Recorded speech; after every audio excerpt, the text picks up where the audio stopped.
My name is Dr. Stephen Takow. I am a cardiothoracic and vascular surgeon. I specialize in all problems related to blood vessels, veins, arteries, the heart, the lungs, and also the esophagus. Today we're talking about varicose veins. Varicose veins are abnormal dilation of veins of the lower limbs. So that means the veins become abnormally big and causes symptoms which can be pain or swelling or sometimes even difficulty in walking. We need to understand the normal arrangement of how veins are on our lower limbs, our legs. So we have two kinds of veins. We have the deep veins, which are found deep inside the muscle, and we have the superficial veins, which are found just under the skin. So when we talk of varicose veins, these superficial veins, which are just under the skin, become abnormally big, all right? And these superficial veins have communication between them and the deep veins. The deep veins are the most important veins in the legs.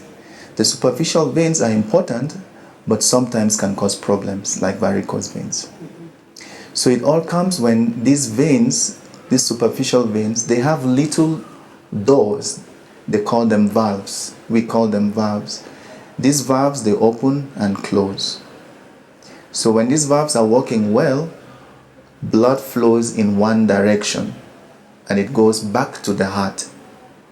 But when you have problems with these valves, blood stays longer in these superficial veins.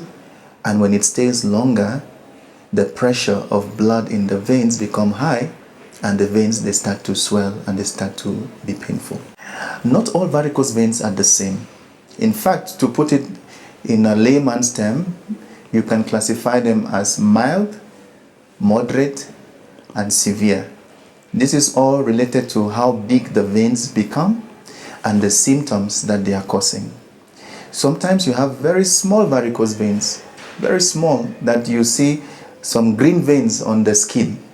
Those are small varicose veins. The other ones are the moderate ones, which become big and they swell and sometimes become painful. Then the big ones, the severe varicose veins, are those that have been going on for many years. They are so big, and you might even think there is an abnormality like worms on the patient's legs, and usually they come with a lot of discomfort, a lot of pain. Sometimes they form ulcers, they form wounds, or if they don't form wounds, there is change of the skin color, becomes black, and then hardens up, become very hard. So not all varicose veins are the same, even though they start by the same process of a weak valve that makes blood to stay longer.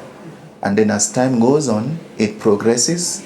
It can start as mild, and over time, 2, 3, 4, 5 years, becomes severe varicose veins. People tend to confuse DVT and varicose veins. Now, remember in the beginning I said we have two major veins on our legs, the deep veins and the superficial veins. The superficial veins is what gives us varicose veins. Now, when we talk of DVT, DVT stands for deep vein thrombosis. In other words, you found a clot in those deep veins in your legs. Now, I also mentioned previously that the superficial veins and the deep veins, there are some communications. So when you have a blood clot, a deep vein thrombosis, it blocks blood from flowing in the deep veins. Now, because you have those connections between the deep veins and the superficial veins, most of the blood that is carried in the deep veins now has to channel themselves into the superficial veins. Because the superficial veins were not made to carry so much blood and pressure, they now become dilated. So DVT is actually a risk factor or one of the causes of varicose veins. Yes. So just to add that, between these deep veins in our legs and the superficial veins, 90% of blood flows in the deep veins, and only about 10% flows in the superficial veins. So symptomatic varicose veins, from the word symptomatic, means symptoms. Something is not right. So symptoms due to varicose veins, there are many, but to name a few, you can have swelling of the limbs. You can have sensation of the limbs, your legs feeling heavy, or you have dull aches, or you can have frank bleeding from those veins. When the varicose veins, those superficial veins, become too large, they can actually burst and bleed a lot. So it can vary. There are so many. It can come with pain, it can come with dull aches, with swelling, sometimes bleeding, forming of wounds, or even if somebody with a varicose vein has a small wound over the varicose vein, it bleeds a lot and takes a long time for it to heal. So those are the symptoms that come with varicose veins. There are some people who have varicose veins without symptoms. They don't have pain, they don't have swelling, it's just there swelling. But now one of the other concern is some people, especially women who like to wear skirts, they might not like the appearance of their legs. So the fact that a person is not comfortable seeing the varicose veins, we can somehow classify it as symptomatic, even though they're not feeling pain. The symptom here is that the person is not feeling good about themselves. It's affecting their self-esteem. So there are many risk factors. But one of the most important risk factor is that it has to deal with professions. So you find people who have, as part of their professions, they have to stand for long hours, like teachers, police officers, even doctors, standing up for long hours, or sitting down for long hours, like clerks, secretaries. All this does not help blood to circulate nicely and stays longer in these superficial veins. So long-standing posture or long sitting down posture is a major risk factor. Another risk factor is being a female, being a woman. And one of the issues about being a woman is when women get pregnant, for example, the baby, as the baby grows, the weight of the baby presses on a big vein that is in the abdomen. And that interferes with the way blood flows back to the heart. And that increases pressure in the superficial veins through the connection between the deep veins and the superficial veins. And you would notice that many women, when they get pregnant, they tend to discover that they have veins which are swollen. And most often, women will tell you, I noticed this when I was pregnant. Sometimes it comes during pregnancy, after delivery, everything disappears. Yes, so being a female and pregnancy is a risk factor. And obesity. Obesity is also a risk factor. There are many other causes. Sometimes it could be due to more serious causes like some tumors in the abdomen, which can also give rise to varicose veins. So it is important to understand what is the risk factor for varicose veins, because there will be no need to treat a varicose vein when the problem is a tumor, for example, or if the problem is a DVT. So to come back now to treatment, again, treatment has to be tailored to the patient and also to the classification of the varicose vein. So not all varicose veins are treated the same. Some varicose veins don't need treatment. Some just need to have observation done, look over time, lifestyle modification. If the person or the patient spends more time sitting down, we can encourage them from time to time, walk about, stretch. If they have a profession where they stand up for long, encourage them to sit down and stretch their legs, lift up their legs. Yes. So depending on the severity of the varicose veins and the symptoms, treatment varies. So one of, as I mentioned, observation, just waiting and watching to see if things get better or get worse. Another very important treatment option is wearing of compression stockings. Now, we need to be clear which kind of compression stockings. There are compression stockings for varicose veins, and there are compression stockings for preventing DVT. So we have to be clear when we are using compression stockings. I've had a few cases where people are using DVT compression stockings to manage varicose veins. It's very uncomfortable, yes. So compression stockings can be used to manage varicose veins. There are some medicines that can be given as well. And these medicines, they can treat early varicose veins. It can help. What these medicines do is they help to reduce the size of the varicose vein. But it doesn't work for all varicose veins. It has to be the small ones, which are very small, the tiny ones. When the veins become very big, those medications will not work. And again, the medicines go together with the compression stockings. Yes. So that's for the mild and the moderate varicose veins. For severe varicose veins, you can have two options. There is an option called endovascular therapy. Now, endo in medicine means inside, and vascular in medicine means vessel. So endovascular therapy means inside the vessel treatment. And this treatment is one of the new forms of treating varicose veins, which means there is a small device like a wire.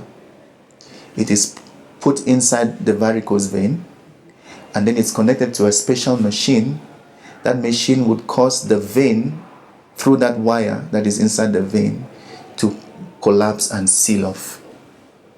That's the endovascular treatment. There is also another kind of treatment called sclerotherapy. In medicine, sclero means to make something becomes very hard, and therapy is treatment, so hardening therapy. So this sclerotherapy is to treat small varicose veins and moderate varicose veins. It means, how is it done? The doctor would inject a specific medication into the vein through a needle, a small needle. And when the doctor pushes that medicine in the vein, it causes the vein to become hard and to close up. That's sclerotherapy. Then in certain cases where you cannot do sclerotherapy, you cannot do endovascular therapy, and compression stockings and medicines have not helped, then the other option is surgery.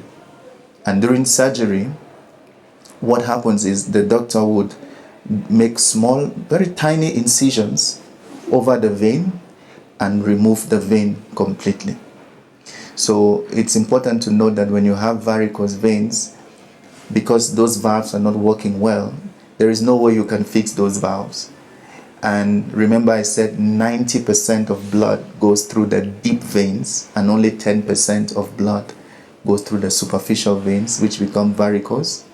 So even if you remove the vein, or you do sclerotherapy, or you do endovascular therapy, you don't interfere with so much of the blood circulation.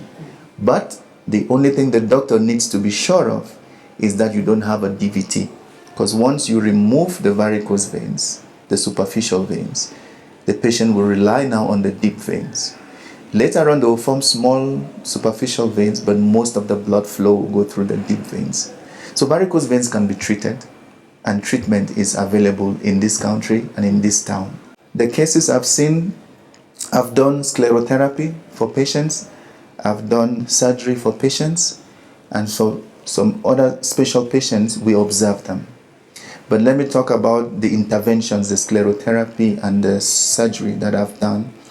Sclerotherapy is a day procedure. You come in the morning, the doctor would prepare you for the procedure. It's actually done in the office or even in a bedside situation. Once the vein is injected, we give you a few hours of observation, because sometimes some people might feel a bit of itching because of the medicine. And when everything is okay, we feel you're good to go, we discharge you home. Unfortunately, we don't have the capacity to do endovascular in Eldoret, but hopefully in the near future we'll be able to do so. Now, concerning the surgery, like I said, during surgery we do very small incisions. It's also a day procedure, but for purposes of monitoring the patient after such a surgical intervention, we usually say the patient spends the night. So if surgery is done like today, the next day the patient is discharged, and the same day the patient starts walking. So of over 20 patients I've handled, all 20 of them have gone home and no complications. In fact, there was a lady who had the two legs had varicose veins, and we did one for her, one leg, and when we're seeing her in the clinic, she was asking for the second leg to be done. Yes, so it's a very good success story we've had, and we are able to manage patients very well and discharge them the next day. So treatment is agreed upon between the doctor and the patient. If the patient opts to wear compression stockings, we give them time, we give them medicine, we observe the varicose veins, if they are reducing in size or not. And after several follow-ups, we come to a conclusion that if we need to do surgery or we need to still continue observation, we continue. So it depends on the treatment option that the patient will take. If the patient decides to do, for example, sclerotherapy, where we inject the veins with special medicine, we can follow them up to like 6 months. And sclerotherapy is not a one-time session, because there is a specific amount of medicine to be injected in the veins. If you go above that amount, it becomes an overdose. So for sclerotherapy, it can go 1, 2, 3, or even 4 sessions spread over 2 weeks or 3 weekly or even monthly. Courses are different. Yeah, that's why it's very important for the doctor who is treating patients to understand the background of the patient, the profession of the patient, the gender or the sex of the patient, whether it's a man or a woman, because all that contribute to the risk factors of developing varicose veins. Yes, so it's not always. Some people have varicose veins because of they had a DVT before, and the DVT was treated, but the varicose veins never went with the DVT. Some people have varicose veins because they stand up for long. Some are maybe farmers, they work hard. Some is because of pregnancy. Some is because of some congenital malformation on the valves. So it's not one cause for all varicose veins. There are different causes, and you need to understand those causes before you offer any form of treatment. Varicose veins, they usually start without causing too much problems, but after a while they become very problematic, and I would advise them not to do anything. I've seen some patients come, they have used some creams on the varicose veins, and it makes it very difficult to treat such patients. So if you have varicose veins in the village, please see a specialist. Let a specialist examine you and tell you what is wrong and how to treat it. Avoid using creams, avoid using any other medicine that you're not sure of. See a specialist. My parting shot is we are here to make life better, and we offer state-of-the-art treatment, and varicose veins are treatable, and it's not condemnation. Because I've seen so many people in the clinics tell me, I've been told these things cannot be treated. I just have to suffer with it. So please don't suffer with varicose veins. Come see the specialist. The specialist will tell you what to do. And just like the other patients I've treated, they are very happy. And you can also be one of those patients.